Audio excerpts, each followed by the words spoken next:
G'day everybody, my name is Elliot Waters and you're listening to the Dysregulated podcast. As always, thank you for tuning in.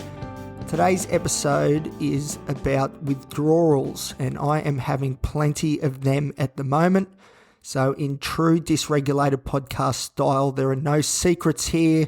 I'm going to tell you all about my acute withdrawals and how terrible some of these last few days have been and what medications have caused me to feel such pain. But anyway, before we get into that though, if you are enjoying the show, feel free to like, subscribe, share it around with your mates and give us a rating. That would be great. And you can follow the show on Instagram at thedysregulated.podcast. So I've now been in hospital here at Maitland Private Hospital in the psychiatric ward for just over 3.5 weeks. Now, for the majority of this 3.5 weeks, we have been in some degree or some level of withdrawal from various medications, which I was on and am now not. So the first one that got the flick was the Vyvanse, 70 milligrams top dose of Vyvanse, which is the stimulant amphetamine for ADHD. It was first to go. So off it went. And what it caused by going off it was a lot of lethargy, lots of sleepiness, lots of somnolence, which you may remember from another episode means being sleepy during the day, a lot of brain fog, and just everything going real slow and sort of being a bit snappy because, you know, we're just not with it. We're not sharp, and that's not a good feeling to have, that's for sure. But that lasted a couple of days. But yeah, a lot of the symptoms, it felt like I had a heavy cold. So when you withdraw off stimulants like amphetamines, often people report, and I certainly am one of them, that I felt like I had a heavy cold for a couple of days there. But then we got out of it, which was great. So what came next was then the withdrawing from the SSRI medication antidepressant I was on, which was sertraline. A lot of you listeners will know about Zoloft, sertraline. Well, it was the next to go because it had been doing absolutely nothing. So why keep taking things that are doing nothing? That was my argument and my doctor agreed. So goodbye sertraline. It was next to go. Now ordinarily when you withdraw from antidepressants, the SSRIs or the SNRIs, you can get lots of nausea, difficulty eating, difficulty sleeping, and you can get this phenomenon called brain zaps, where you turn your head slightly and it feels like an electrical shot goes through your brain. That is a terrible, terrible side effect. But in this case, I didn't get any of that because the medication that I replaced sertraline with, which is clomipramine, one of the old school tricyclic antidepressants, it also works on serotonin. So those withdrawal effects, which are usually due to serotonal issues, was not a problem for me because we swapped one out for another one that actually is doing a better job anyway.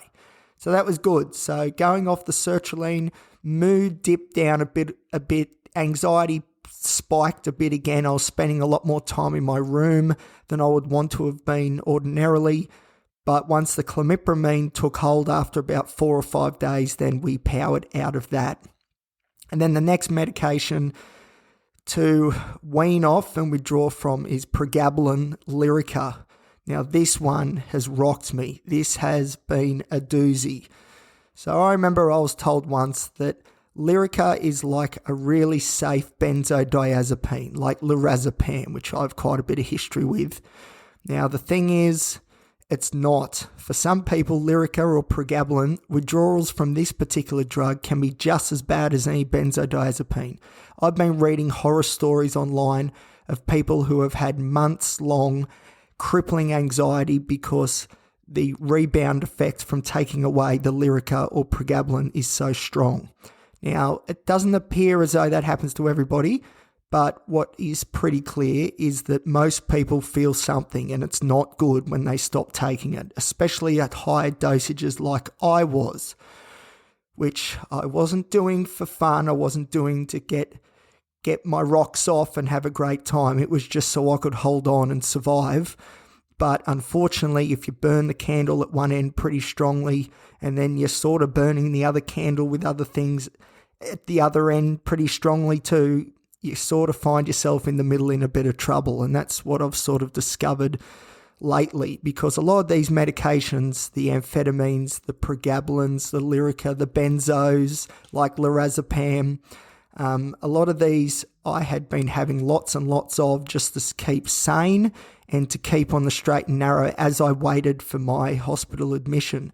But now that that's all happened, it's time to get off them, and now we really see the damage that has been done. So my withdrawals at the moment, today's been a little bit better, buffeted by the use of lorazepam to try and get through the worst of the withdrawal effects that I'm having at the moment. But yesterday was a very, very bad day. In fact, I would probably say there were times yesterday where it is or has been the worst probably of my life that I can remember.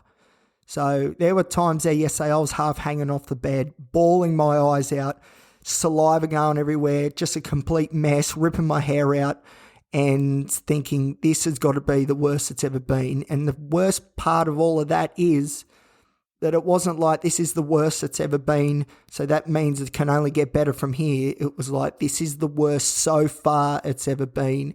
Oh my God, there is going to be so much more hell to pay, I can just tell, because of course depression kicks up in a big way when you're severely beaten down like I was with these withdrawals and anyone else going through them as well. So all of a sudden, silly little negative thoughts carry with them such weight. And in those moments, it's very hard to differentiate what is a silly thought and what is actually something to listen to. So there's lots of negativity floating around in my head. And because we are bare, we are vulnerable, and we have no defenses against whatever it is that's popping into my mind, things of that nature of, oh my God, this is just the beginning, this is going to get worse, this is going to take us out, I'm going to die, I'm going to have a seizure any moment, this is it, I need to ring my family and tell them I love them because I'm about to cark it. Ordinarily thoughts like that you would nip in the bud pretty early and be like, all right, let's look at this logically. What do we think? And then usually once you do the logic tests, you find out that those thoughts are really quite silly. But in the moments when you're really in the hole and you feel like you've got no one there to help you and it's you against your own brain that is doing everything it can to eat itself out from the inside in, it is so difficult to try and keep a handle on things and remember what weighs up and what weighs down, let alone what the real situation is versus what's being created in your mind by other forces that we don't really want to be at play. And withdrawals from medications bring about this terrible, terrible headspace, that's for sure. And it was terrible because I didn't leave my room here, room 144 still at the Maitland Private Hospital yesterday at all. I didn't leave it at all. Now, for the vast majority of the day, I had breakfast in the morning, which I chose to eat in my room. And then for the rest of the day, till about 4 o'clock, 4:30, so this is all day, I was in the fetal position trying to come up with a way in which I could see myself getting out of this alive. It was that bad. At one point, I was to try and get some relief from this unbelievably toxic headspace I found myself in. I was biting into my wrists. And the thing that was more scary about that wasn't so much that I was biting into my wrists, even though that's a bit weird, but was the fact that it didn't matter how hard I bit. Should see all the bite marks I've got on my wrists at the moment. It didn't hurt. It didn't hurt at all. I was completely disengaged with reality by this point. I'm just biting holes in my arms, trying to get some sort of feeling that will distract me from these horrendous withdrawals that I'm going through.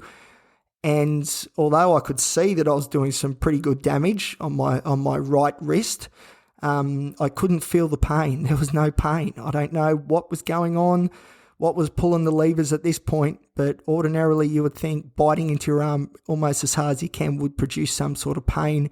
There was no pain. It did feel a bit comfortable though, and that sort of shook me as well.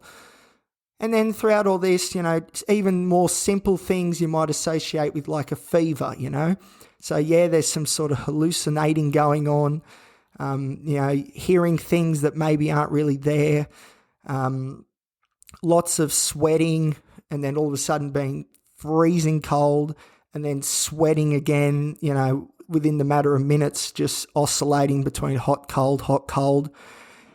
That was terrible too. And then the worst part probably came a bit later on when I even found myself struggling to be able to urinate properly. And that was because of two reasons. One, this new medication I'm on, clomipramine, one of the side effects is urination problems and urinary retention, which is something that needs monitoring, but also the fact that I couldn't stand without, and over the toilet, as men do, without the need or the feel that I was about to keel over at any moment, because my vision was all blurry and fuzzy. Everything had this sort of white sort of shine to it, if that makes sense. Like you're looking through a thin fog. Everywhere is you're inside this thin fog. And then later on in the night, my light sensitivity got really bad. So if I saw bright lights, through the window or whatever, I'd have to close the window or the blind because it would hurt and would cause headaches right behind the eyeballs. There were these headache feelings right behind the eyeballs, which was not fun either. So it was just hell, because while these physical side effects are occurring, so having the sweats, trembling hands, completely disorientated, lack of balance and coordination, not being able to urinate properly, having great difficulty even walking from my bed to the toilet as well. So while that's all going on, that sort of physical stuff, it was really the mental anguish though, which was the worst, because I'm literally thinking I am one step away from having a seizure, and when I have this seizure, it is lights out, goodbye.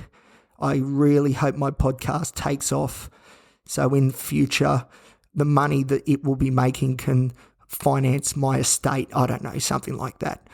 But it was terrible, absolutely terrible. And I cannot explain adequately how terrible it really, really was. And partly I can't do that too is because I'm still going through it right now. So today's been a bit better, although the reasons why today's been better is because I have had quite a few lorazepam, benzodiazepines, to sort of ease the load a little bit, which has helped, which is good. But then you get the brain fog and all that as a direct consequence of having the lorazepam, plus the fact that we're not really dealing with the fact that we're withdrawing off the pregabalin, and all the lorazepam is doing is a Band-Aid fix, but the same core problems are still there. So we're not eating as much, we're not drinking as much, struggling to go to the toilet, not thinking clearly, not in a very clear headspace at all. Sentences are a bit slow to get out. I apologise, everybody. Very monotone, but this episode of all of them is probably the one where I can say, look, on the face of it, the quality maybe isn't there like I would like it to be, but this episode is coming from the middle of a mental health crisis right now. This is directly out of a current problem, circumstance, scenario that I have found myself in, and it is proving very difficult, this episode, to make, because my thoughts are scattered, anxiety is through the roof, I'm getting all these depressive sort of thoughts as well, so it feels like I'm getting kicked in the guts over and over and over again, because all these bad things keep happening or are about to happen. That's what my mind has convinced me. And then there's the fact that, we're sweating, so we're dehydrated, we haven't eaten enough, blurry vision, all that sort of fun stuff. Really, really good fun stuff. So hopefully that gives a bit of an insight maybe into what withdrawals are sort of like on some of these medications. The stimulants, pretty easy, getting off the amphetamine. I've done it before. This is coming from the highest dose as well of Vyvanse, 70 milligrams. that wasn't too bad. Couple of days where we just want to sleep a bit more, but you do actually eat more as well. Your appetite bounces back, but a bit slow in the brain, bit of brain fog, but that tends to fade. The sertraline, ordinarily you'd get the brain zaps and you'd get the hot and cold and the nausea, but because my replacement medication, clomipramine, also works on serotonin, largely that was avoided, which is good, although my mood did suffer probably for 3 or 4 days there as the changeover occurred. But this Lyrica, getting off the pregabalin, is proving so difficult. And as I speak to you, which I've probably said, because and that's another thing, my short-term memory is cactus at the moment too, so I'm probably, without meaning to, probably repeating myself over and over and over again, but and now I've forgotten what I was going to say. See? Terrible. But the pregabalin has really hit me for 6, that's for sure. And all you got to do is go on Reddit and search Lyrica withdrawals to see how serious and how bad it can be. So please send your prayers to Elliot 144, room 144, Maitland Private Hospital, because this right now, 3.5 weeks in, this is the most difficult time that we've been going through while we've been up here, that's for sure. So that is also why there haven't been as many episodes uploaded, so I apologise for that as well. So anyway, I might wrap it up there. That's a bit of insight into what these withdrawals are like and how terrible they are.